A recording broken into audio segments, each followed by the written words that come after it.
I wanted to have some sort of book of the poems that I'd written in Texas, and I have two of them. The one was of things I've done at shows, and I have to thank John for the name. If you can be attracted to someone's pheromones, maybe you'd be attracted to their words, or their ideas, or their memes. So we've got something called pheromemes, and these are which is not a word, but I think it's hysterical. I love it. So if you just look up pheromemes, you'll find this book. and I was sharing it, and I was just going to start going through poems that I've never read here before for you guys. And thank you. This one is called Verge on Meditation. I always thought of it as my beach. I know it was a public place, but Naples Pier off the Gulf of Mexico was a place that was my special retreat ever since I was a little kid. You have to go to the 1 block south of the pier and dig in the sand and find coquina shellfish burrowing their way into the sand. Find a spiral in the shells, drop into the water between the waves, and watch it, ever-growing ripples and circles over your feet. I don't know why I'm claiming ownership to this public beach, but when I search for a moment to escape, I choose to verge on meditation by imagining myself on this beach at dusk, where the reds and oranges of our circular sun change the water from blue to black, with the beautiful breeze and the battered down circular microscopic grains of sand massaging my feet with each step. That is the closest thing to coming to peace and coming full circle to a beach to reach everything I've ever wanted. I'll let a beach I claim for my own. Well, when it makes me feel this good, it does become mine, and it makes the circle complete. Verge on meditation. This one is called Elusive Imaginary Creatures.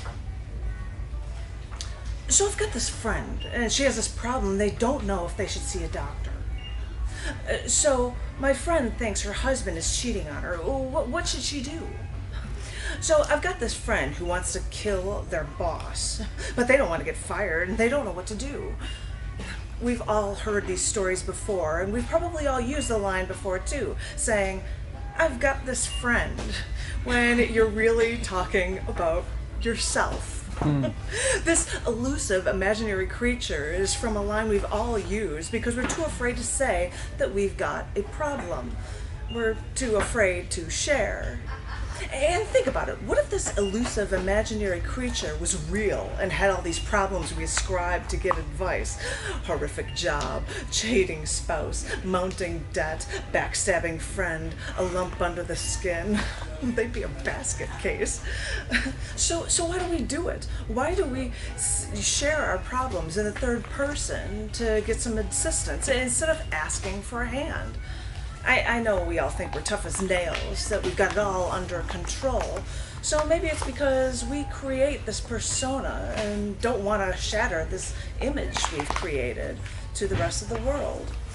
We've created this card house, this delicate card house, and we don't want to see it fall down. So we say, "I've got this friend." We create this elusive imaginary creature because look at our lives. Look at what we've made. We surely don't want to shatter this image we've created for us and for the rest of the world. Ain't that true? This one I love because I was a journalist. This one's called Newspaper Inks the Blood of a Dying Species. Sitting in those basement labs, the hum... Harmony, you're off the train. Timing is everything. Harmony is everything. All right, I'll start my poem then. Sitting in those basement labs, the hum of computer workstations accompanied my thoughts. Time was ticking, deadlines darted, but I was used to that daily deadline. The rush to be on time was my nicotine. I'd slam my hands, my fingers into those keyboards to get my message out so that every newspaper would know my side of the story. I would keep copies of the work in 9-point type 2-inch wide columns, but newspaper pages are thin as tissue. Maybe this is I can't hold on to this work like this in this form forever. Not like this. The ink smudges and disappears whenever anyone actually touches the page. Maybe this is the disintegration of the written word, now that everyone prefers reading their news from their phones and tablets.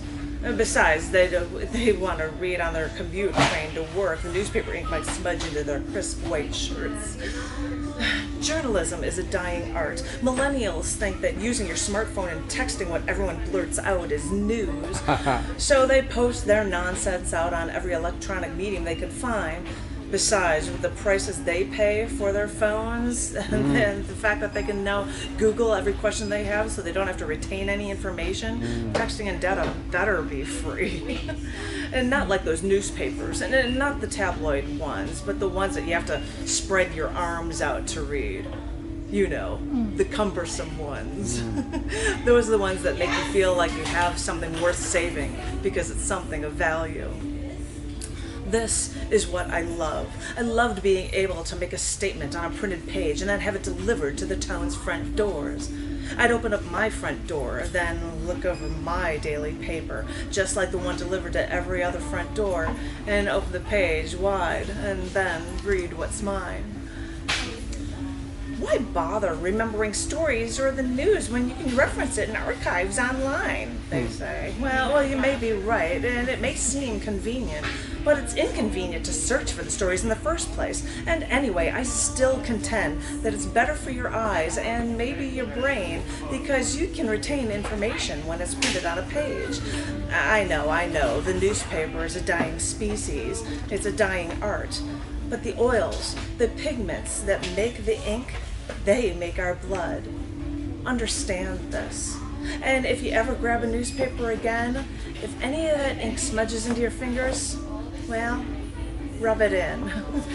Let it get into your bones, because this stuff is in our blood, and it gives us life.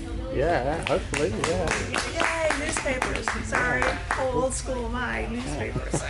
Sorry, but I worked it. Anyway, this one, yay! This one is called Your Imaginary Soul. Weighs 21 grams. If you were curious, I figured it out. Sorry. Different cultures call it different things. Your soul, your spirit. I know that we creatively believe that there's something special we possess. But this elusive imaginary creature that lives within us causes much debate. Does it even exist? Is the soul real? So I found it funny that a doctor 100 years ago wanted to measure the weight of a soul. He found people sick, dying, and he weighed them just before they were about to die. And he weighed their corpses right after death. And what do you know? There was a difference in each person. The doctor found that each person was less than an ounce lighter, or about 21 grams. And this didn't prove anything, but it makes me wonder, is 21 grams the weight we carry for our soul? Or do some souls carry more from the weight of the world? Is this why we're forced to share our stories, to lift our burden, so our invisible soul won't weigh us down anymore?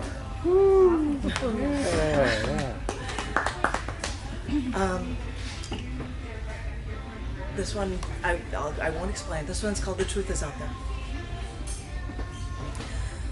We were of the same clan. We were of the same kin. Yes, we were brothers. We were compatriots, underlyingly, inextricably bound together. We're supposed to be so close, so I should know what happened inside you. I need to understand what changed you so deeply, how you lost your humanity. I've scoured the world to try to learn what happened to you. We all noticed the change, that your sense of the world was always altered, even though we seldom remember a drink in your hand. The truth is out there, is what I hear, but is that the key to unlocking how you now relate to me? Is the truth not out there, but deep inside you instead? Or do you not see the change that has happened to your soul? Do you not see the changes under your skin? Something has infected you, or maybe you let it in, and it destroyed your business, your marriage, and any love you may have ever felt from your only daughter. I don't know if I can find the answers to unlock the now inhuman part of you. They say the truth is out there. If only I knew where to look, and if only you'd want to be found. Sorry. Wrote that about someone and then found out months later that they died. Not quite sure what it related to because they were far away. Got two shorter ones here of this that I'll close out for you. Thank you very much. This one's called Visions Were Justified. Recently heard a therapist process a story of a man who had just survived a trauma. He explained to the therapist that he kept seeing himself back home and safe, and he would bounce back and forth between that vision and his real-life trauma where people restrained him. And the therapist explained to the man that this was perfectly natural, that during his recovery he latched onto what he knew to recent events in his life. And this is what kept him sane. This is what helped him through his ordeal. Now, I only explained my story to one person once about how I coped with what I went through after being detained for weeks against my will. You see, I had recently visited a friend a few times before my trauma began, and while they had me restrained, I had no one to talk to. So I imagined the stranger who was in the room with me, I imagined the stranger was my friend, and this friend that I had just recently seen, and I imagined talking with him, and I didn't feel so alone. I told this to one person, and they thought I was crazy. How irrational of me. This is what I get for telling people what I go through. Because looking back, I know it was my way to stay sane. It didn't hurt anyone. It had helped me heal. I knew what was right and what was wrong, and it's nice to hear a therapist somewhere say that what I did was natural and it was what I needed to do. I'll do this last one based on a card that I believe our host Tom gave people at an open mic, and he said, here's a picture of a drawing of a man in an open house in a field. He says, write a poem about it, because it was a blank card. And this was just after I had moved here, and so I wrote this piece called Quieted Soul. Drop you in a strange house, in a strange land. Have a seat, they say. Relax, enjoy. But you feel so tense, you don't know which way to turn, and the house is hollow because only your soul will make it a home. So the sun beats down, and you're at a loss, not knowing what to do. So you slowly sit down, catch patches of grass in your peripheral vision, wonder what steps you have to take so that you can build a ladder to the sky and turn down that sun, because with that sun so strong on this foreign soil, it scorches the streets and strips the life from our souls.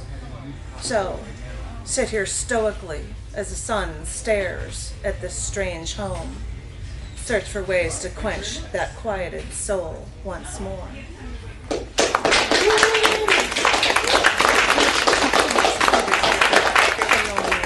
It doesn't exist, so you'll find it very easily online. Right now it's available at a printer for printer sale in the United States, Lulu Press, but shortly it will also be available to an Amazon affiliate printer, so all of my throngs of fans in the UK and Europe can order it as well and not have to pay the crazy shipping.